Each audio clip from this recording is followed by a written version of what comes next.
महाभारत में बात योगी आदित्यनाथ के काम करने के तरीके की। जी हाँ, योगी के काम करने का एक तरीका है, फिर विरोधियों को वो तरीका पसंद आए या ना आए, लेकिन योगी आदित्यनाथ सीधे सीधे अपना रिपोर्ट कार्ड जनता को थमाते हैं। इसलिए कह रही हूं क्योंकि योगी के काम करने के तरीके पर ही 2022 में वोट मांगे गए और 2022 में यूपी में सरकार फिर से बनी। अब सवाल यह है कि योगी के काम करने के तरीके पर विरोधी सवाल उठाते हैं, लेकिन उन सवालों पर आज बात करूंगी क्योंकि यूपी में इस वक्त दो बड़ी खबरें हैं। एक तरफ लाउडस्पीकर हटाने का अभियान चल रहा है जो कि शुरू तो हुआ है 23 तारीख से और दिसंबर तक चलेगा। साफ कह रहे हैं योगी आदित्यनाथ लाउडस्पीकर नहीं, दीप जलाओ, क्योंकि आज देव दीपावली है और उसकी भी तस्वीरें योगी आदित्यनाथ की आई। वो किस तरह से लाउडस्पीकर, मंदिर हो, मस्जिद हो, सब जगह से अवैध लाउडस्पीकर हटाए जाएंगे और देव दीपावली की ये तस्वीरें भी आपको दिखा रही क्योंकि आज अहम दिन है और वहीं योगी आदित्यनाथ है। वहीं दूसरी तरफ अगर लाउडस्पीकर नहीं, दीप जलाओ तो अपराध पर डंडा भी चलाओ। इसलिए कह रही हूं क्योंकि लारेब हाशमी ने जिस तरह से बर्बरता की और जिस तरह चापड़ से कंडक्टर पर हमला किया, उसके बाद तुरंत कार्रवाई हुई, गिरफ्तारी हुई और फिर भागने की कोशिश हुई तो एनकाउंटर भी किया।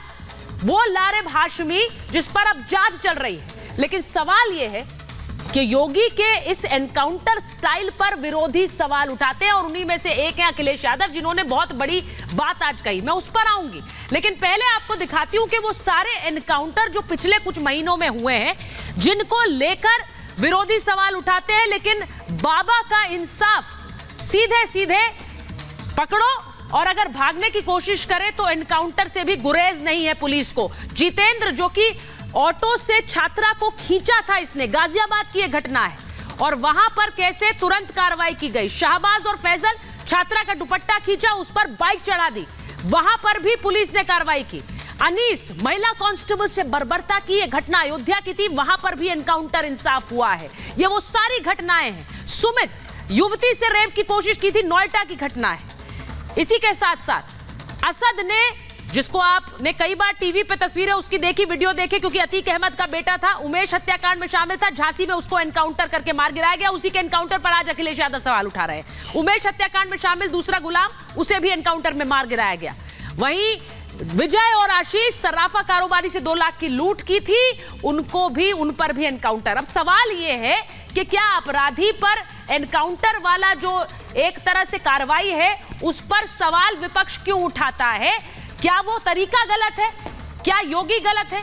क्योंकि योगी की कार्रवाई पर जनता की भी आवाज आपको सुनवाएंगे। लेकिन पहले मैं सीधे सीधे जा रही हूं अपनी 2 सहयोगियों के पास जो कि प्रयागराज से हमारे साथ जुड़े हैं, क्योंकि अनामिका सिंह को आप देख सकते हैं, गायत्री शर्मा को आप देख सकते हैं, जो लारेब हाशमी की खबर को लगातार उस पर अपडेट्स प्रयागराज से दे रहे हैं। मैं पहले अनामिका आपके पास आ रही हूं। योगी के स्टाइल ऑफ फंक्शनिंग को लेकर कई बार सवाल उठाए जाते हैं, लेकिन योगी आदित्यनाथ बिल्कुल क्लियर है, हिसाब करना है और किसी भी तरह का कानून के खिलाफ अगर कोई जाएगा तो वो बर्दाश्त नहीं किया जाएगा। लाउडस्पीकर भी हटाए जा रहे हैं वहां यूपी में, तो वहीं दूसरी तरफ लारेब को लेकर भी एक सख्त संदेश है। सुचारता, देखिए यही तरीका है मुख्यमंत्री योगी आदित्यनाथ का। शायद यही वजह है कि आप याद करेंगी, चाहे गौर करेंगी, तो देश में चाहे जितने भी चुनाव हो, चाहे जिस राज्य में भी चुनाव हो, पीएम मोदी और अमित शाह के बाद सबसे ज्यादा रैलियां मुख्यमंत्री योगी आदित्यनाथ की होती हैं। क्योंकि जिस तरीके से सबसे बड़ा राज्य उत्तर प्रदेश और उत्तर प्रदेश में जिस तरीके से कानून व्यवस्था को लेकर के काम किया गया, पहले दिन से एक बड़ा संदेश देने का प्रयास किया गया। हालांकि मौके मौके पर अखिलेश यादव काउंटर करते रहते, सवाल खड़े करते रहते हैं, लेकिन जो आपने जिक्र किया लाउड स्पीकर की उतारने को लेकर के, तो ये बड़े पैमाने पे एक बड़ा ऑपरेशन चलाया गया, एक बड़ा अभियान चलाया गया है। न सिर्फ प्रदेश के 75 जिलों में, बल्कि जो चाहे हिंदू हो, चाहे मुस्लिम हो, चाहे चर्च हो, चाहे वो बाकी गुरुद्वारे हो, अलग अलग जो धार्मिक स्थल है, वहां पर जो भी लाउड स्पीकर मानक के अनुरूप नहीं थे, उन सब पर कार्रवाई की गई है। जिनकी स्पीड बहुत ज्यादा लाउड थी उनको स्लो किया गया है, कम किया गया है। जो नहीं मान रहे थे वहां से स्पीकर उतार दिए गए हैं, तो यहाँ पर ये कार्रवाई की गई है। दूसरी ओर देखिए आप, लारेब हाशमी जिसने जिस तरीके से जघन्य अपराध को अंजाम दिया था, उसको लेके भी जो धरपकड़ एटीएस की वो लगातार जारी है।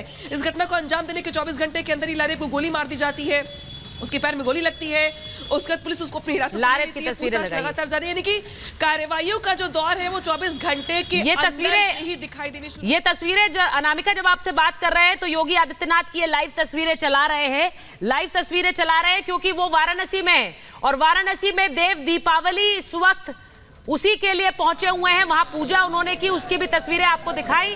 योगी आदित्यनाथ, जैसा मैंने कहा कि उनके काम करने का तरीका बिल्कुल क्लियर है। लाउडस्पीकर अवैध नहीं चलेंगे तो नहीं चलेंगे, वो हटाए जाएंगे मस्जिदों से भी, मंदिरों से भी। और इसीलिए आज जहां एक तरफ लाउडस्पीकर चल रहे हैं, हटाए जा रहे हैं, तभी हम कह रहे हैं लाउडस्पीकर हटाओ, दिए जलाओ, ये संदेश है। और दिए यानी कि लोगों के जीवन के दिए जलाइए, इस तरह से अवैध काम मत करिए और फिर वो क्राइम भी क्यों ना हो। गायत्री के पास जा रहा है क्योंकि लारेब की खबर ने जिस तरह से सन्न कर दिया पूरे देश को, गायत्री, उस पर आप लगातार रिपोर्ट कर रही हैं।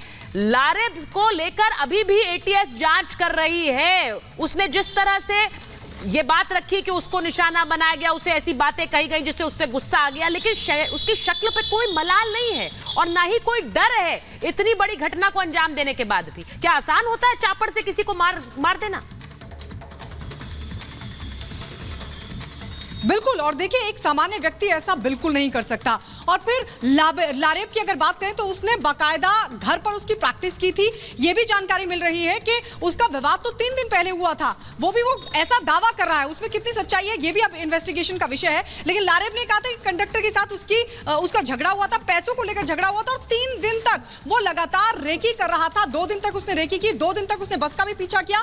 वो जगह तलाशने की कोशिश कर रहा था कि जहां पर कम भीड़ होगी वहां पर वो इस घटना को अंजाम देगा ताकि वो आसानी से फरार हो जाए। और उसने किया भी वैसा। लेकिन 24 घंटे के भीतर योगी की पुलिस ने उसको धर दबोचा और कानून के दायरे में रहते ही देखिए एनकाउंटर हुआ है। क्योंकि पुलिस की तरफ से जो दावा किया गया, पुलिस ने साफ तौर पर कहा कि वो भागने की कोशिश कर रहा था, पुलिस पर हमले की कोशिश कर रहा था, उसके पास बंदूक भी थी और उसके बाद ही पुलिस ने आत्मरक्षा में गोली चलाई, जिसके बाद उसके पांव में गोली लगी। अब नैनी जेल में फिलहाल लारेब को बंद कर दिया गया है। लेकिन सबसे बड़ा सवाल यह है कि आखिर उसका मकसद क्या था? सिर्फ झगड़े के लिए उसने इस वारदात को अंजाम दिया या फिर वो सेल्फ रेडिकलाइज्ड था, वो पाकिस्तानी नेटवर्क से भी संपर्क साधना चाह रहा था?